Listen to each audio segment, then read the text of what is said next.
सहनावतु सहनौ भुनक्तु सह वीर्यं करवावहै तेजस्विनावधीतमस्तु मा विद्विषावहै। ओम शांति शांति शांति। ओम नमः शिवाय गुरवे सच्चिदानंदमूर्तये निष्प्रपंचाय शांताय निरालंबाय तेजसे।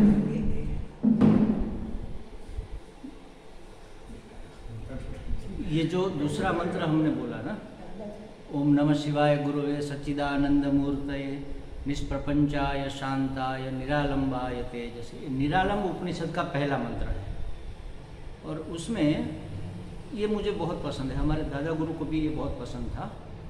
उसने कहा था कि इस मंत्र का तो जप करना चाहिए। ये गुरु मंत्र है, गुरु की कृपा प्राप्त करने के लिए। अब गुरु तो जो हमारे सामने शरीर लेकर जो बैठे हैं वह वास्तव में गुरु नहीं है। उसमें जो तत्व अभिव्यक्त हो रहा है वह गुरु है। अगर शरीर को देखकर हम उसको गुरु मानेंगे तो शरीर की तो मर्यादा है। हम कहेंगे कि लो हमारे गुरु है, महात्मा है इतने बड़े और इतना ज़्यादा खाते हैं। खाता तो शरीर है। और ये देखो इतनी बात हो गई तो ये हो गया वो हो गया, इतनी नींद करते हैं, ये तो शरीर के धर्म है, मन बुद्धि के धर्म है, उपाधि के धर्म है। लेकिन उसके शुद्ध अंतःकरण से परमात्मा अभिव्यक्त हो रहा है। महात्मा के हृदय से राग द्वेष निवृत्त हो जाते हैं और उसका अंतःकरण शुद्ध हो जाता है। जब परमात्मा को अपनी बात कहीं अभिव्यक्त करनी है, कोई कार्य करना है, किसी को प्रेरणा देनी है, तो मेरे आपके किसी एरे गेरे के दिल में अगर प्रेरणा देगा तो क्या होगा, उसमें उसके अपने राग द्वेष मिक्स हो जाएंगे तो शुद्ध बात बाहर नहीं निकलेगी। लेकिन महात्माओं का अंतःकरण शुद्ध होता है। उसको न उद्धव से लेना न माधव को देना, किसी से कुछ लेना देना नहीं, सबके प्रति समान प्रेम भाव होता है। तो उसके मुख से जो निकलता है वो फलीभूत होता है। इसलिए हम संतों को प्रणाम क्यों करते हैं कि उसके आशीर्वाद, उसके जो भी शब्द निकलेंगे, खुश रहो, मतलब खुशी हमारे जीवन से अब जाएगी नहीं, महात्मा ने कह दिया, क्योंकि उसके मुख से तो परमात्मा ही बोल रहा है। तो उस गुरु को हमें नमन करना चाहिए। किस गुरु को? जो महात्मा के अंतःकरण में अभिव्यक्त हो रहा है उसको। तो इसलिए इस मंत्र में ये कहा कि ओम नमः शिवाय, हे शिव स्वरूप आपको नमस्कार। शिवाय माने शिव जी तो है ही, लेकिन शिव का अर्थ होता है कल्याण। हे कल्याण स्वरूप, हे शिव स्वरूप, हे सुख स्वरूप, जो तत्व जो भी है आपको हम नमस्कार करते हैं। ओम नमः शिवाय सच्चिदानंद मूर्तये। वो शिव कैसे है? सत्य चित्त आनंद स्वरूप है। उसका स्वरूप है सत्य चित्त आनंद। देखो अब रूप में और स्वरूप में क्या डिफरेंस है, इसको समझ लेना चाहिए। जैसे समझो कि एक हार है तो सोने का हार है, समझ लो, तो हार रूप है, सोना स्वरूप है। स्वरूप कभी बदलता नहीं और रूप बदलता रहता है। रूप में परिवर्तन सतत। हार हमने गला दिया, उसमें से चेन बनवा दी, तब तो रूप बदल जाएगा। लेकिन उसी हार में अगर आपको पहने रहोगे तो परिवर्तन, उसमें वो घिसेगा, थोड़ा कम होगा उसका वजन, उसमें मैल चढ़ेगा, कुछ भी उसमें परिवर्तन होता रहेगा। तो स्वरूप परिवर्तित होता है, रूप परिवर्तित होता है, स्वरूप अखंड रहता है। उसमें कोई खंड नहीं होता, उसमें कोई परिवर्तन नहीं होता, उसमें कोई फेरफार नहीं होता। तो उसको कहते हैं स्वरूप। तो परमात्मा कैसा है? सत्य स्वरूप है, चित्त स्वरूप है, आनंद स्वरूप है। रूप नहीं, स्वरूप है। देखो रूप बदलता है ना तो क्या होता है, उसका स्थान बदल जाता है। अब हार है, उसमें से हमने विट्टी बुट्टी करवा ली, समझ लो, तो फिर वो उंगली में पहनी जाएगी। हार तो गले में पहन, पाजेब करवा ली, पायल तो पाँव में पहना जाएगा। उसका स्थान बदल गया। स्थान बदल गया तो उसका रूप रंग भी बदल गया, उसका आकार बदल गया, उसकी कीमत भी बदल गई। जो गले का हार था पाँव की पाजेब हो गया, वैसे भी स्थान भ्रष्ट हो गया। और पाजेब की जो कीमत होती है वो हार से तो कम ही होती है, तो उसकी कीमत भी बदल जाती है। तो सब कुछ परिवर्तन हो जाता है रूप में, स्वरूप में कुछ परिवर्तन नहीं होता। वो एज इट इज वैसा का वैसा रहता है। स्वरूप परमात्मा का होता है। और रूप जीवात्मा का होता है। तो क्या कहते हैं कि जो सत्य चित्त आनंद स्वरूप परमात्मा है, सच्चिदानंद स्वरूपाय ओम नमः शिवाय गुरवे, गुरु के रूप में अभिव्यक्त है कल्याण स्वरूप तत्व। ओम नमः शिवाय गुरुवे सच्चिदानंद मूर्तये। कैसी मूर्ति है? मूर्त माने अभिव्यक्त होना। कैसे मूर्त हुए हैं? सच्चिदानंद स्वरूप में। देखो, सत्य चित्त आनंद परमात्मा का स्वरूप है, वह जगत में अभिव्यक्त हो रहा है। जगत में कैसे अभिव्यक्त होता है? अस्थि भाति प्रिय के रूप में। अस्थि भाति प्रिय ही सच्चिदानंद है। सच्चिदानंद हमें कहीं दिखेंगे नहीं ना, क्योंकि वह तो निर्गुण निराकार है। अब वही सत्य जब अभिव्यक्त होगा तो अस्थि होगा, अस्थि सत। संस्कृत में इसका पद ऐसे अस्थि सत, अस्थि माने सत, अस्तित्व हम ऐसा कहते हैं। हर एक का अस्तित्व होता है ना, हर एक वस्तु का, हर एक व्यक्ति का, हर एक पदार्थ का अस्तित्व, हर एक घटना का, हर एक परिस्थिति का अस्तित्व होता है। और अस्तित्व तो होता ही होता है, समझ लो। वस्तु बदल जाती है, अस्तित्व नहीं बदलता। जैसे घड़ा है, हमारे हाथ से गिर गया तो फूट गया, टूट गया, अब वो ठीकरा हो गया, रूप बदल गया। अब उसको घड़ा नहीं कहेंगे, ठीकरा कहेंगे, लेकिन ठीकरा भी है, उसका अस्तित्व है। अब उसके ऊपर हमारे पांव पड़ गए, दो तीन चार लोगों के, तो छोटे छोटे कंकड़ हो गए, तो कंकड़ का भी अस्तित्व तो है, तो अस्तित्व नहीं मिटता। देख लो, अस्तित्व तो है ही। तो अस्थि माने होनापन। हम किसी को और कोई क्रेडिट दे न दे, लेकिन उसके होनेपन को हम नकार नहीं सकते, उसके अस्तित्व को हम इनकार नहीं कर सकते। तो ये अस्तित्व स्वरूप जो है वह परमात्मा तत्व है। हर एक में होता है ये। मैं हूँ, आप भी हो, ये भी है, ये भी है, सब है। तो हैपन है ना, बस वही परमात्मा है।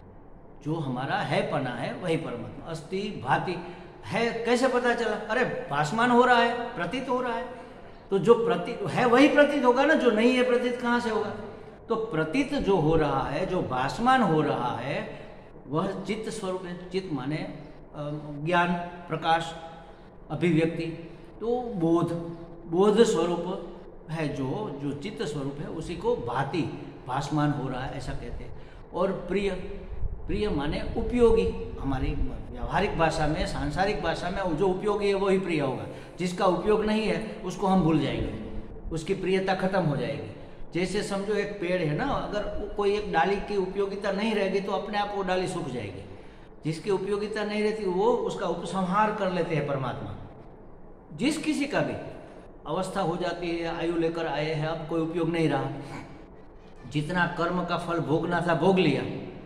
वो तो जन्म के समय ही निश्चित हो जाता है कि इतनी आयु है और इस आयु में इतना इतना सुख और इतना इतना दुख इसको भोगना है, इतने इतने ऋण का ऋण होना है, उसके ऋण को अभी चुकाना है, ये सब तय होता है, समझ लो। तो जब उसका सब वो प्ले, उसका रोल खत्म हो जाएगा, उसका अभिनय करने का जो उसका रोल मिला है वो खत्म हो जाएगा, तो अपने आप बैठे बैठे ऐसे ही, अरे दादा अभी तो बैठे थे, बातें कर रहे थे, पता नहीं क्या हुआ, चले गए। तो ऐसा भी होता है। या तो कोई निमित्त भी बनता है, समझो एक दो दुख भोगने बाकी है तो वो बीमार हो जाएंगे, कुछ न कुछ हो जाएगा, एक्सीडेंट हो जाएगा, पीड़ा उसको भोग कर फिर वो मुक्त हो जाएंगे, छूट जाएंगे। मतलब तो अस्थि भाति प्रिय माने उपयोगी, या तो प्रिय ही कह लो, आनंद कह लो, सुख कह लो, संतोष कह लो, ये सब प्रिय के ही रूप हैं। तो अस्थि भाति प्रिय रूप में परमात्मा अभिव्यक्त हो रहा है। वह है कौन? सच्चिदानंद मूर्त। सच्चिदानंद मूर्त स्वरूप लेकर हमारे सामने अस्थि भाति प्रिय के रूप में, गुरु के रूप में जो अभिव्यक्त हुआ है, हम उसको नमस्कार करते हैं। नमः शिवाय गुरवे सच्चिदानंद मूर्तये। वह कैसे? निष्प्रपंचाय शांताय। इस पंच महाभूतों का जो बना हुआ है ना, उसको प्रपंच कहते हैं। कौन से 5 महाभूत हैं सबको पता है? आकाश, फिर वायु, फिर अग्नि, अग्नि से जल, जल से पृथ्वी, ये पंच महाभूत। पंच महाभूतों में से जो बना उसको प्रपंच कहते हैं। हमारा शरीर पंच महाभूतों का बना, हर चीज पंच महाभूतों की बनी, हर एक वस्तु। तो ये कैसे? निष्प्रपंचाय, ये प्रपंच से बने हुए नहीं है। जो हम, जिसको हम गुरु मानते हैं, उस शरीर को नहीं मानते। शरीर में जो अभिव्यक्त हो रहा है वो प्रपंच नहीं है, वो तो शुद्ध तत्व है, निष्प्रपंचाय। और जो शुद्ध होता है कैसा होता है? एकदम शांत होता है, कोई उत्पात उसके मन में रहता नहीं, उस तत्व में कोई उत्पात नहीं है। क्यों नहीं है? उत्पात कब होगा? जब अपूर्णता होगी तब उत्पाद होगा।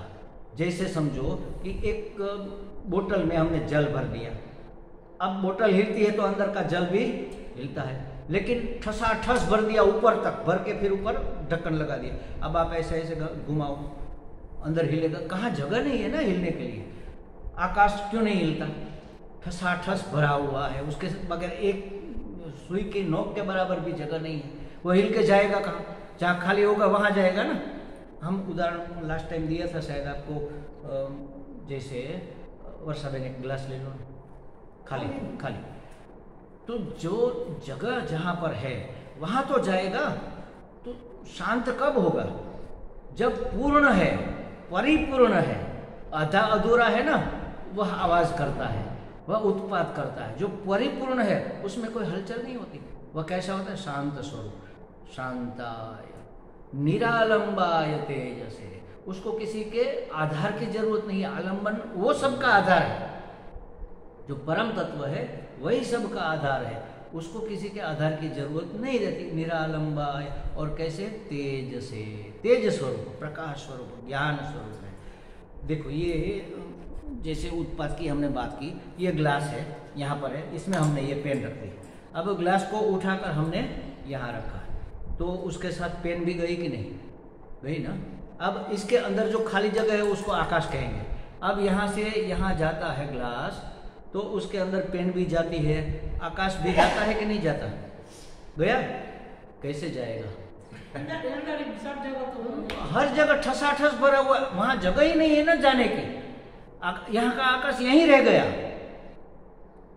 कहीं आकाश इधर उधर हो ही नहीं सकता ना, क्योंकि जगह ही नहीं है ना उसको जाने के लिए। जहां नहीं है वहां जाएगा। ये पेन यहाँ नहीं थी, यहाँ गई। ग्लास यहाँ नहीं था तो यहाँ गया।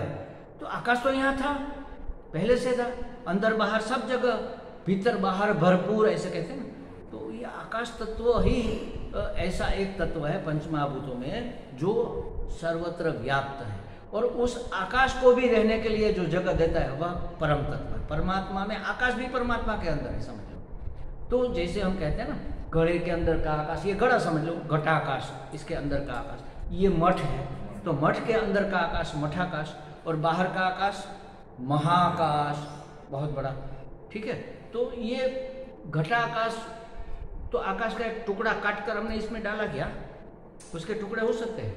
आकाश के तो टुकड़े ही नहीं हो सकते। तो हमने कहा कि घड़े के अंदर का आकाश, घड़े के बाहर का आकाश। अच्छा महाराज, तो घड़े की जो दीवार है वहां तो आकाश नहीं है ना? ये जो दीवार है मठ की, यहाँ तो आकाश नहीं है। तो हम तो कहते हैं, शास्त्र भी कहते हैं कि आकाश तो ठसा ठस भरा हुआ, आकाश के बिना एक सोई के नोक के बराबर भी जगह नहीं। तो यहाँ कहाँ आकाश है? अगर यहाँ अवकाश है, खाली जगह है, तो आप दीवार से निकल जाओ तो सर फूट जाएगा निकलने जाएंगे तो कहाँ गया आकाश?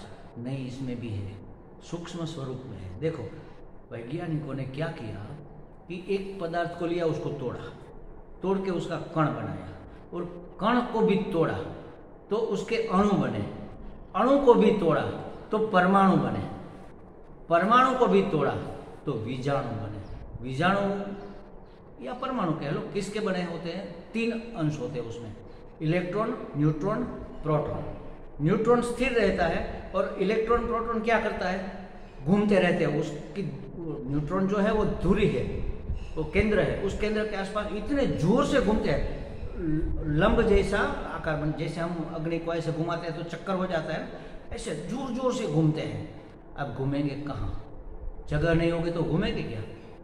तो ये कण की बनी हुई है ना दीवार, तो इसके अंदर भी इलेक्ट्रॉन, न्यूट्रॉन, प्रोटॉन है, तो वो घूमते रहे होंगे। और अगर जगह नहीं तो कहाँ घूमेंगे? इसका मतलब ये है कि सूक्ष्म अवकाश इसके अंदर है, हमें दिख नहीं रहा, हम आर पार निकल जाए, इतना बड़ा खाली जगह नहीं है वहां पर, लेकिन है तो सही। तो आकाश घड़े के अंदर भी है, घड़े के बाहर भी है, घड़े की दीवार में भी है। मठ के अंदर है, मठ के बाहर है, मठ की दीवार के अंदर है। लेकिन हमारी दृष्टि कहाँ पर है? दीवार पर। घड़े की दीवार को देखते हैं, हाँ ये घड़ा है। जब दीवार को देखते हैं तो क्या कहते हैं? अंदर के आकाश को घटाकाश। वास्तव में घटाकाश नाम की कोई चीज ही नहीं है, मठाकाश नाम की कहाँ पर चीज है? आकाश ही आकाश है, और क्या है? लेकिन हमारी दृष्टि जब दीवार पर होती है तब महाकाश को हम अलग कर देते हैं, ये महाकाश, ये मठाकाश, ये घटाकाश। बस उसी तरह जो सर्वत्र व्याप्त है, बहुत बड़ा होता है, तभी तो सर्वत्र व्याप्त होता है ना। आकाश कितना बड़ा है, बहुत बड़ा, बहुत बड़ा। कितना बड़ा? निरपेक्ष बड़ा, किसी की अपेक्षा के बगैर बड़ा। जैसे समझो कि दो बहनें बातें कर रही है, भारती जी आज हमारे घर में इतना बड़ा चूहा निकला, हमने तो कभी देखा ही नहीं, इतना बड़ा, इतना बड़ा। अरे कितना बड़ा? कुत्ते जितना बड़ा तो नहीं हो सकता ना। जो चूहे होते हैं उसकी पैरिटी में बहुत बड़ा, उसकी अपेक्षा से बहुत बड़ा। हमारे गांव में हाथी आया, बहुत बड़ा हाथी, तो कितना हिमालय जितना बड़ा था? नहीं हो सकता। हाथियों में सबसे बड़ा समझ। तो ये सापेक्ष बड़प्पन है, सापेक्ष महानता है। परमात्मा कैसा है? परम, परम का मतलब है निरपेक्ष, इतना बड़ा, निरपेक्ष बड़ा, सब उसके अंदर समा जाएंगे, इतना महान। इसीलिए उसको, उस आत्मा को हमने परमात्मा कहा। और जो यहाँ अभिव्यक्त हुआ, इसकी दीवार पर हमारी दृष्टि गई तो हमने यहाँ जीवात्मा कह दिया। तो जीवात्मा और परमात्मा अलग नहीं है, आत्मा ही आत्मा है। परमात्मा क्यों कहना पड़ा? क्योंकि यहाँ हमने जीवात्मा कहा। आकाश महाकाश क्यों कहना पड़ा? यहाँ हमने घटाकाश कहा। तो घटाकाश कहा तो इसकी पैरिटी में हमें महाकाश कहना पड़ेगा। तो हमने यहाँ जीवात्मा कहा, इसलिए उसको परमात्मा कहना पड़ा। परमात्मा जैसी कोई चीज नहीं है, जीवात्मा जैसी कोई चीज, आत्मा ही आत्मा है। लेकिन ये बातें हमारे समझ में नहीं आएगी, क्योंकि हमारी दृष्टि उपाधि तक ही रहती है। उपाधि माने दीवार, दीवार तक ही हमारी दृष्टि जाती। दीवार को पार करके अगर अंदर हम झांक सके, देख सके, तो अस्थि भाति प्रिय स्वरूप परमात्मा ही तो है। परमात्मा ही पुरुष रूप में अभिव्यक्त हुआ है, परमात्मा ही स्त्री रूप में अभिव्यक्त हुआ, परमात्मा ही बुजुर्ग के रूप में, परमात्मा ही जवान के रूप में, बच्चे के रूप में, हर रूप में, पशु के रूप में, पक्षी के रूप में, पेड़ पौधे के रूप में, कीट पतंग के रूप में, नदी पहाड़ तालाब के रूप में, बादल बरसात आकाश के हर एक। तस्मात् एतस्मात् आकाश संभूतः, उसमें से, उस मतलब परम आत्मा में से आकाश अभिव्यक्त हुआ। मतलब क्या? परमात्मा ही आकाश रूप में अभिव्यक्त हुआ। आकाशात वायु, आकाश से मतलब आकाश रूप में रहे हुए परमात्मा ही वायु रूप में आए, वायु रूप में रहे हुए परमात्मा ही अग्नि बने, अग्नि रूप में रहे हुए परमात्मा ही जल रूप में अभिव्यक्त हुए, जल रूप में रहे हुए परमात्मा ही पृथ्वी बने, पृथ्वी रूप में रहे हुए परमात्मा ही अन्न बने, अन्न और औषधि, और अन्न औषधि के रूप में रहे हुए परमात्मा ही ये प्राणी सब बने। बच्चा इतना सा उठता है, खा पी कर कितना बड़ा सा हो जाता है, दारा सिंह बन जाता है। वो अनाज उसके अंदर गया ना। शरीर किसका बना है? अन्न और जल का बना है। जो खाया पिया उसी से तो वो बढ़ा, उसी से। तो ये शरीर उसी का, पंचमहाभूतों का ही बना हुआ है। तो पर अब कौन है ये कौन है?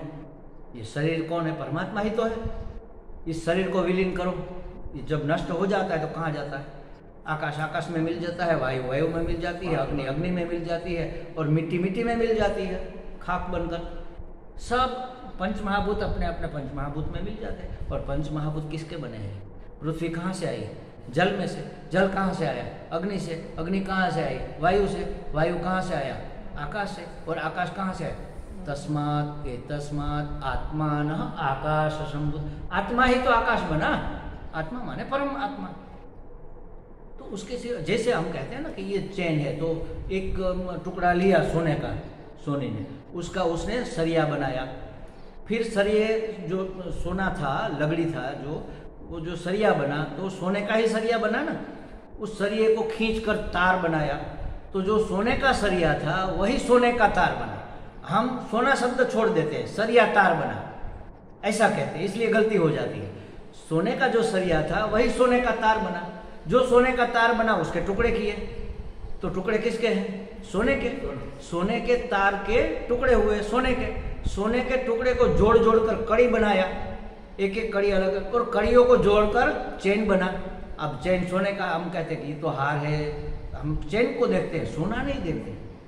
हमारे स्वामी जी ने एक बार एक कहीं फॉरेन में या तो कहीं साउथ में किसी के घर भिक्षा के लिए बुलाया। सोनी थे वो, मतलब स्वर्णकार थे। और बड़ा शोरूम था, बड़ा नाम था उसका और बहुत धनी थे। उसने कहा स्वामी जी भिक्षा हो गई? तो क्या हाँ हो गई। तो अब चलो हमारे साथ, हम आपको दक्षिणा देना चाहते हैं। तो उसने कहा दे दो यहाँ पर। नहीं नहीं आप आओ हमारे साथ। तो उसने स्विच ऑन किया तो ऐसे ज़मीन खिसक गई, अंदर नीचे गए, सीढ़ी निकली, वहाँ बड़ा सा इतना बड़ा हॉल था और कब्बड़ रखे हुए थे, लाइट चालू की, जगमग जगमग हो गया पूरा, सब गहनों से भरा हुआ। उसने कहा स्वामी जी आपको जो चाहिए ले लो, दक्षिणा के रूप में आपको जो भी गहना चाहिए आप ले लो, हार बीटी बूटी कुंडल किरीट आपको जो चाहिए ले लो। स्वामी ने कहा मुझे तो ज़्यादा समझ नहीं आ रहा, मुझे इसमें से सोना दे दो। अब क्या बाकी बचा? सोना दे दिया तो फिर क्या रहेगा वहाँ पर? इसमें से सोना निकाल लो, हार में से सोना निकाल लो, कहाँ हार रहेगा? तो उसने कहा महाराज वो मैं सोना निकाल कर कैसे दे सकता हूँ, सब सोना है आप सब ले लो।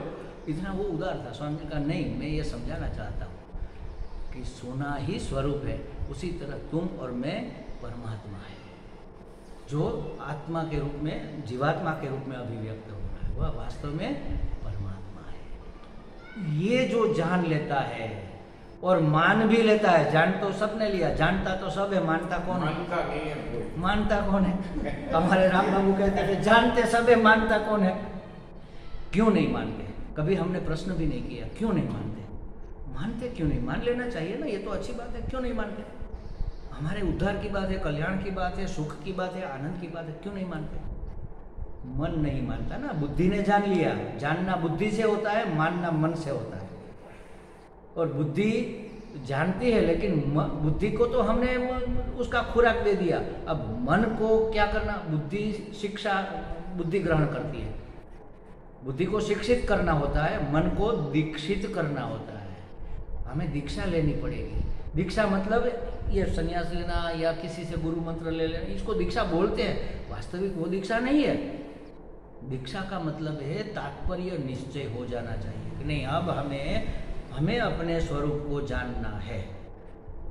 कैसे? हम ये शरीर नहीं है, पता तो चले कि शरीर नहीं है, तुम तो आत्मा हो, परमात्मा हो, सब कहते तो हम तो मानते हैं ये शरीर है, इसको पीड़ा होती है तो हम तो वो माड़ी रे कर जाते हैं। नींद नहीं है तो पूरी रात करवटें बदलते रहते हैं और सुबह में कहते करे आज तो है परेशान हो गया, पूरी रात नींद नहीं है। किसको नींद नहीं है? मुझे ही नहीं है ना, तो मैं तो ये शरीर हूँ। सब तो कहते मैं शरीर नहीं हूँ। कैसे मैं नहीं हूँ? सोचो, जहाँ जहाँ सुना है वहाँ से सोचो। हम विचार ही नहीं करते ना, विचार कर्तव्य। विचार करेंगे तो पता चलेगा कि ये शरीर में नहीं हो सकता। अब सोचो आप जब बच्चे थे तो बातें करते ना, अरे हम 6 साल के 8 साल के थे तब तो इतनी दीवार तो ऐसे फांद कर चले जाते थे, ऐसे उछल कूद करते थे, पेड़ पर चढ़ते थे, किसी के आम तोड़ कर लाते थे, किसी के अमरूद तोड़ लेते थे, किसी का पतंग लूट लेते थे टेरेस पर जाकर। अरे वो क्या दिन थे। हम तो ऐसे, वो कहते हैं ना तितली की तरह उड़ती रहती थी हम तो वो शरीर इतना तंदुरुस्त, इतना ऊर्जा से भरा हुआ था। कहाँ गया वो शरीर?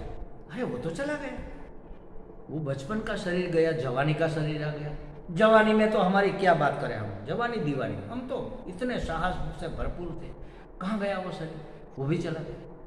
मतलब 4 अवस्था, बचपन, जवानी, प्रौढ़ अवस्था और वृद्धावस्था, 2 अवस्था चली गई, आधी जिंदगी चली गई। आप आधे हो गए क्या? नहीं, मैं तो पूरा का पूरा हूँ। और बदल गए? नहीं, वही का वही हूँ, पूरा का पूरा हूँ और वही का वही हूँ। इसका मतलब ये हुआ कि मैं शरीर नहीं हो सकता। अगर मैं शरीर होता तो मैं आधा अधूरा हो जाता, या तो बदल जाता। न तो मैं बदला हूँ, न तो मैं आधा हूँ, मैं वही का वही हूँ और पूरा का पूरा हूँ। तो ये शरीर में कैसे हो सकता है? तो ऐसे तो बहुत से तर्क है। इस तर्क से हमें अपने मन को मनाना पड़ता है, पूरा बैठकर निधिध्यासन करना होता है, चिंतन मनन करना पड़ता है। जो सुना उसके बारे में सोचो, विचार करते हो। ये जो हमारी समस्याएं है ना, ये अविचार के कारण है।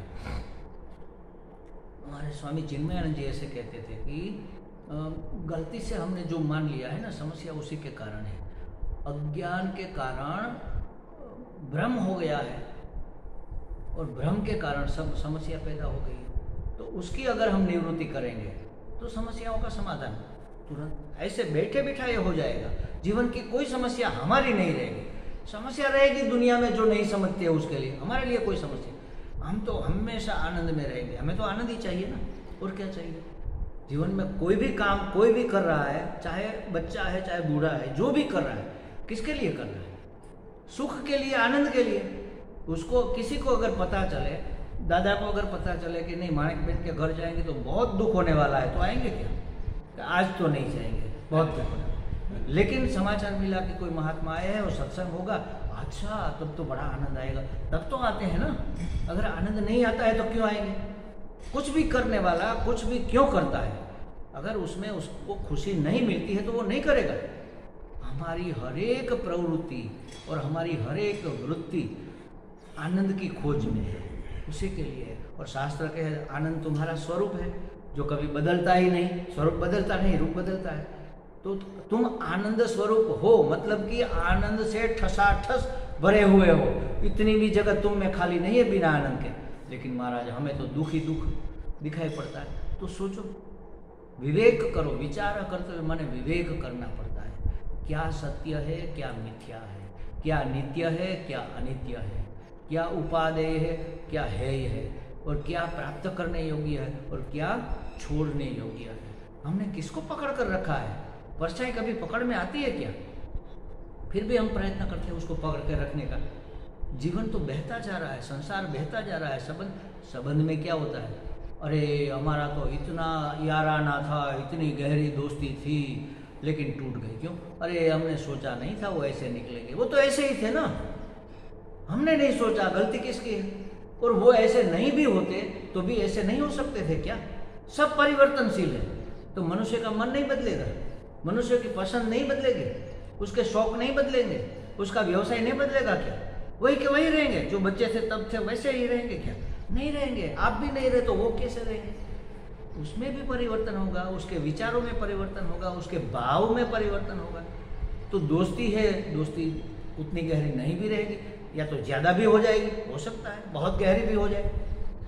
तो संबंध में भी सब परिवर्तनशील है। जरा बैठकर सोचना चाहिए, विवेक करना चाहिए कि क्या नित्य है। अगर हम समझ जाए कि सब परिवर्तनशील है तो किसी की दोस्ती टूटने का दुख होगा क्या? ये तो होना ही था ना। उसके स्वभाव में, हमारे स्वभाव में परिवर्तन हुआ, उसके भी हुआ। हमारी अपेक्षा बदल गई, उसकी भी अपेक्षा बदल गई। तो एक रास्ते के मुसाफिर थे, दोनों रास्ते अलग अलग हुए। हो सकता है, क्यों नहीं हो सकता? तो यही तो संसार है, इसका स्वीकार हो जाएगा। जब स्वीकार होगा तब संघर्ष नहीं होगा, और संघर्ष नहीं होगा तो पीड़ा नहीं होगी। मानसिक संघर्ष होता है, शारीरिक संघर्ष होता है, सामाजिक संघर्ष होता है, धार्मिक संघर्ष होता है, वैचारिक संघर्ष। संघर्ष में ही तो तकलीफ है, उसी में तो दुख है। स्वीकार कर लिया, जो है सो है, ऐसा ही होगा। संसार इसी को कहते हैं, कोई बात नहीं। तो फिर कोई संघर्ष नहीं, कोई पीड़ा नहीं, शांति। समस्या का समाधान हो गया। कैसे हुआ? समझ से। समझ माने ज्ञान। तो समझ से हम मुक्त हो सकते हैं। किससे मुक्त होंगे?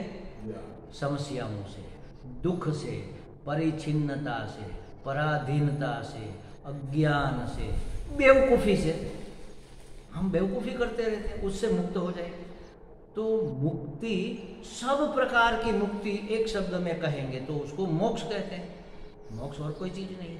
तो हम तो कहते हैं कोई बुजुर्ग है कोई, तो उसका शरीर छूट गया तो क्या कहेंगे हम? ठीक हुआ, चलो छूट गए। छूट गए मतलब मुक्त हो गए। तो ऐसा तो कुकर शुकर भी मुक्त हो जाते हैं। कुकर माने कुत्ता, शुकर माने सुअर।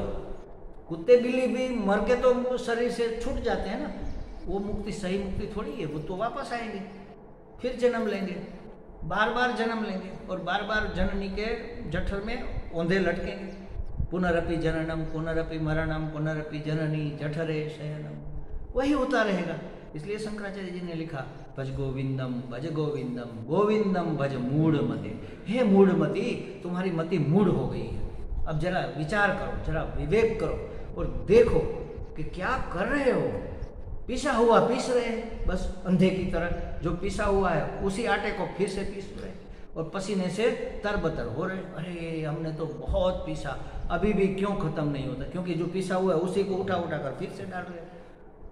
एक बार जन्म लिया, एक बार सुख भोगा, शरीर का सुख भोगा, मन का सुख भोगा, विषयों का सुख भोगा, फिर वही का वही। हर एक जो आहार निद्रा भय मैथुन, आ 4 चीजें सबको मिली, हर एक प्राणी को, सबको भोजन मिला है। तो हमारे तो भोजन की तो कोई सीमा ही नहीं, इतनी भात भात की इडली बनाते हैं, वो बनाते हैं, बड़ा बनाते हैं, क्या क्या नहीं बनाते। ये रसना कभी तृप्त हुई क्या? जितना खाया उसका अगर बचपन से लेकर आज तक सब यहाँ ढेर लगा दो तो ये पूरा हॉल भर जाएगा। इतना हम एक आदमी ने खा लिया है, फिर भी ये नहीं भरा। अब भरेगा क्या? तो मुंह छूट जाएगा अपने आप। हाँ, विषयों के भोग का मुंह छूट जाएगा।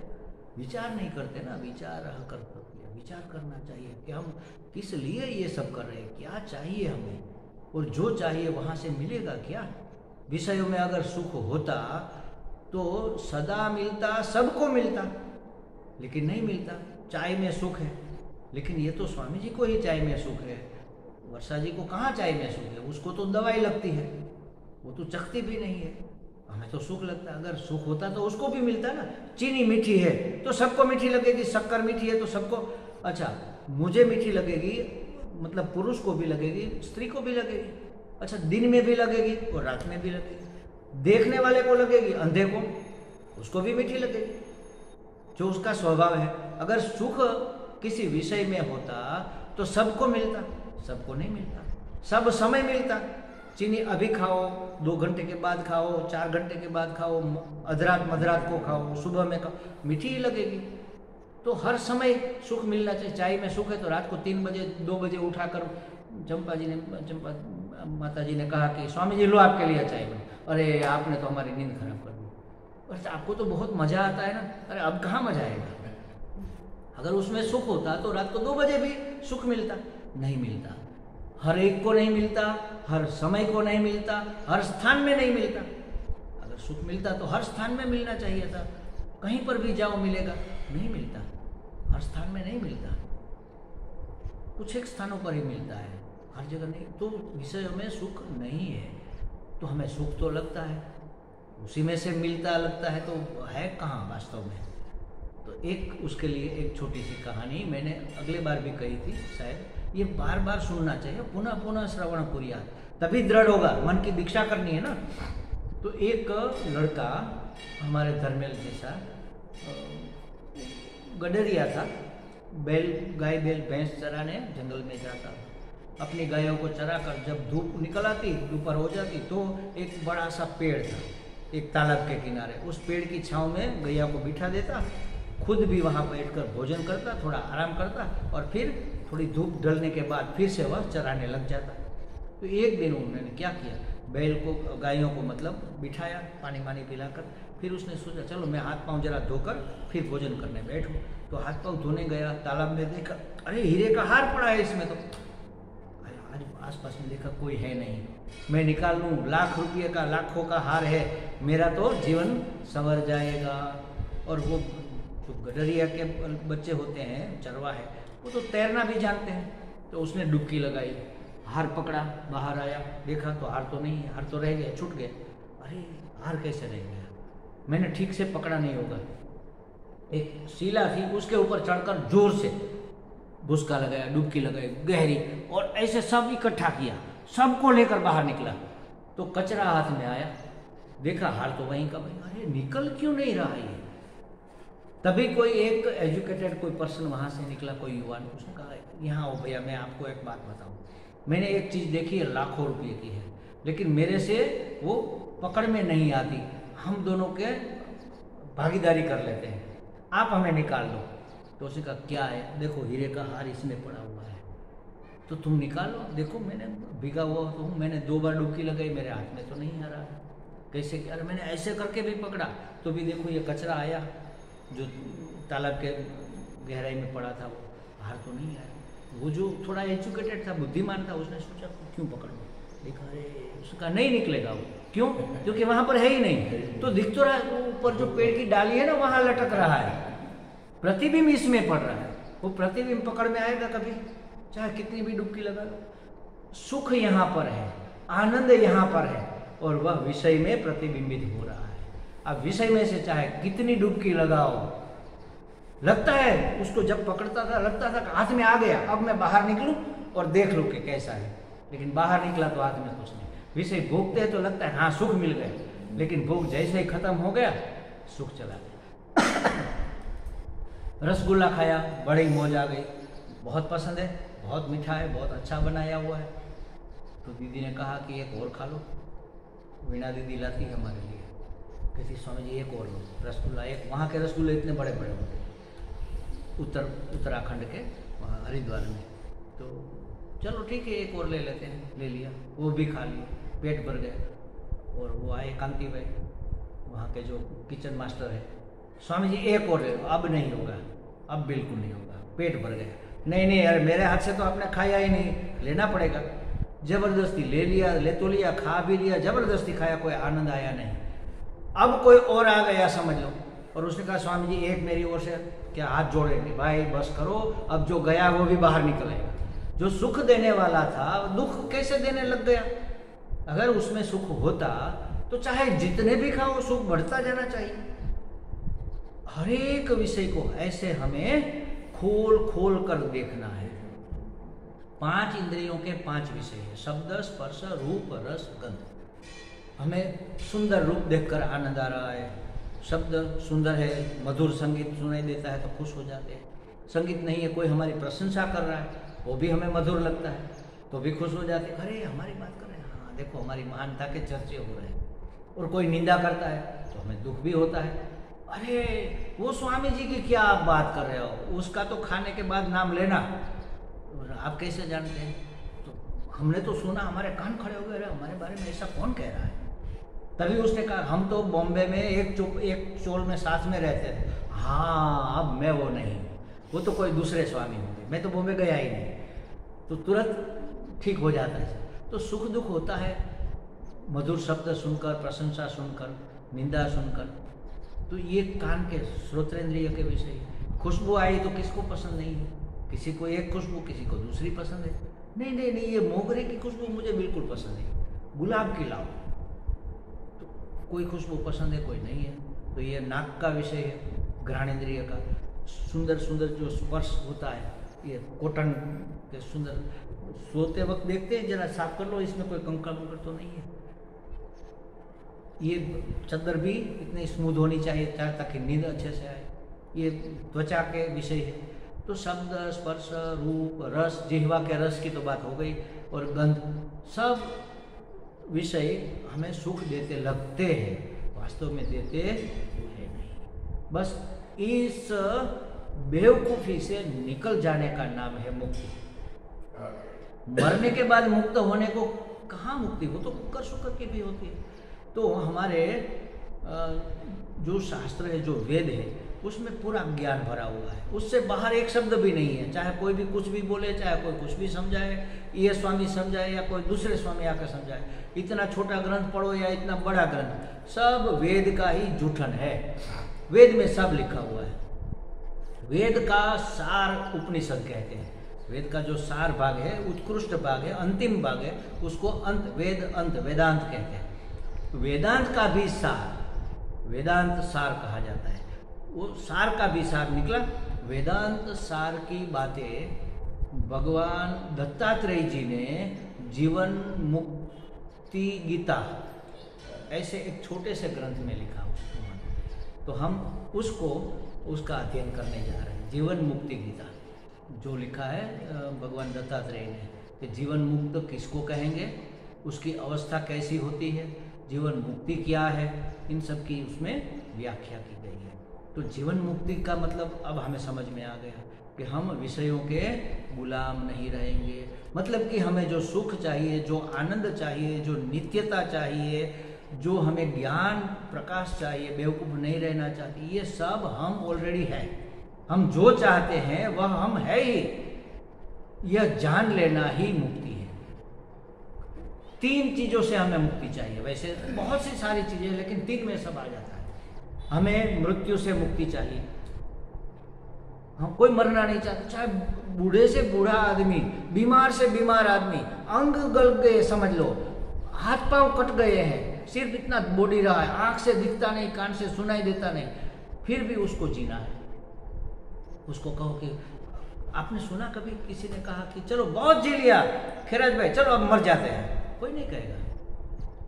जो सुसाइड करते हैं ना, वो भी मरना नहीं चाहते, वो ऐसा जीवन नहीं चाहते। ऐसे जीने से तो मरना अच्छा है, हमारी पसंद का जीवन नहीं है इसलिए नहीं चाहते। वास्तव में वो तो जीना तो चाहते हैं, लेकिन ऐसा नहीं। तो किसी को मरना नहीं है। तो मरने का क्या होता है? भय लगता है। तो हमारे जीवन में हम भय से, मृत्यु से निवृत्त होना चाहते हैं। सभी भय मृत्यु के भय से आते हैं। देख लो, हम लूट लेंगे, कोई हमें लूट लेगा, लूटेंगे तो क्या होगा? अरे मर गए, ऐसा कहते हैं ना, मर गए, हमें पूरी जिंदगी जो कमाया था सब लूट के ले गए, अब हमारा क्या होगा? हम तो भूखों मर जाएंगे, असुविधा में मर जाएंगे, फंस जाएंगे। तो मरने से ही सबको डर लगता है। सभी डर मौत के डर से पैदा होते हैं। क्यों ये डर है? हमें मरने का डर क्यों है? क्योंकि हम अपने आप को जन्मा हुआ मानते हैं, इसलिए मरेंगे। तो जन्मा तो शरीर है, मैं कैसा हूँ? सत्य स्वरूप हूँ। अपने स्वरूप का अज्ञान होने के कारण हमें मृत्यु का डर लग रहा है। हम अपने सत्य स्वरूप को नहीं जानते। हम जानते हैं हम तो मरते हैं, जन्मे हैं तो मरेंगे। जो भी जन्मा है वो मरेगा, जो भी बना है बिगड़ेगा, जो भी आया है जाएगा। तो हम तो जन्मे नहीं है, ये शरीर जन्मा है वो तो मरेगा ही मरेगा। आज तक आप याद करके बताओ, कोई अमर है शरीर से? क्या कोई भी अमर हो सका? नहीं है। अरे ये महात्मा 200 साल से, अरे 200 नहीं 500 साल से, फिर क्या? अनंत आयु तो किसी की नहीं होती ना।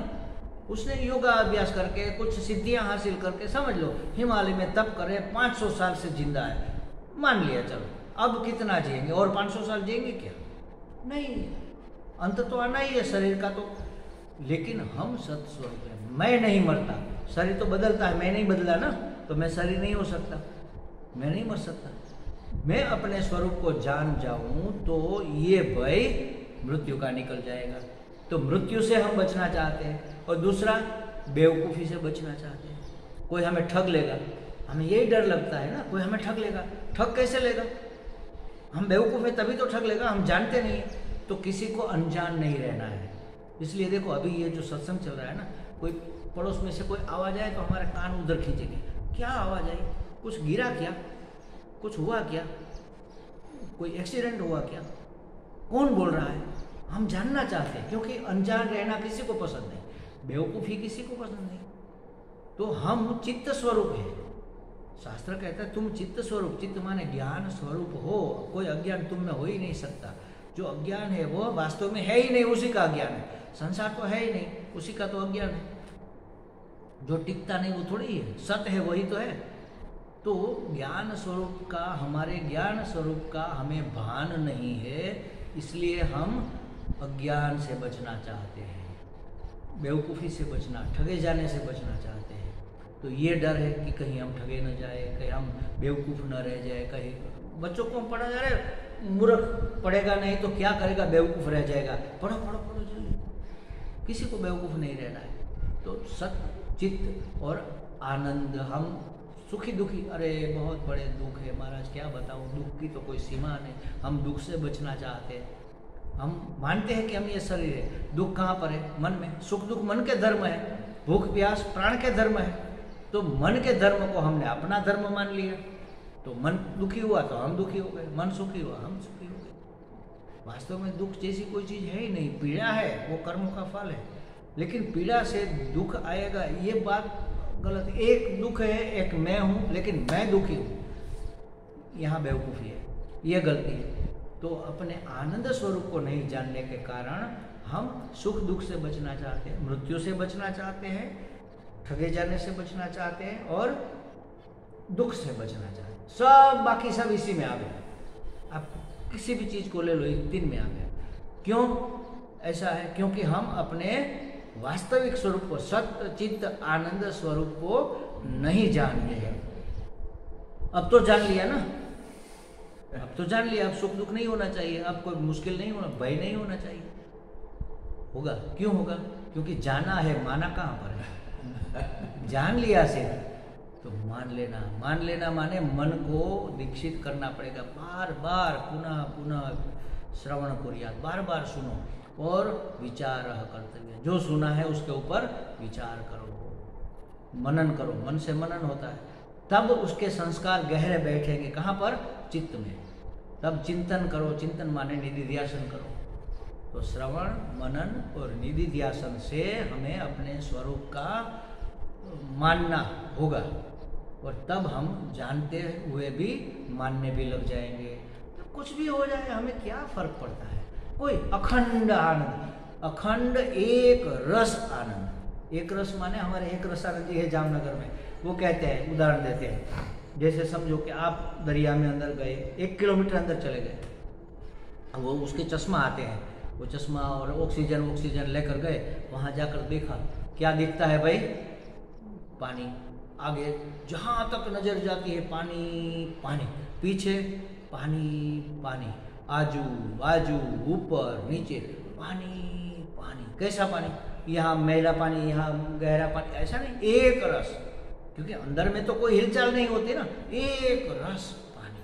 तो ऐसा ही अखंड, जिसमें कोई खंड नहीं है, जिसके रस में कोई डिफरेंस नहीं है, ऐसा अखंड एक रस आनंद, ये हमें चाहिए। आनंद तो चाहिए। कैसा आनंद चाहिए? सोचा नहीं कभी, यही तो हमारी गलती है। हमें एक रस अखंड आनंद चाहिए। ये कब मिलेगा? विषयों से नहीं मिलेगा, अपने स्वरूप को जानने से मिलेगा। ये सब मिल जाएगा तो फिर क्या होगा? मुक्त हो गए, समस्या गई। अब आनंद, अखंड आनंद में रहेंगे। उठते बैठते, खाते पीते, सोते जागते, स्वभावगत संस्कारगत सब करेगा। गुस्सा भी करेगा। महात्मा लोग गुस्सा नहीं करते क्या? गुस्सा भी करेगा, लेकिन वो अपने में, स्व में स्थित होते हैं। ये सब बाहर से अभिनय के रूप में हो रहा है।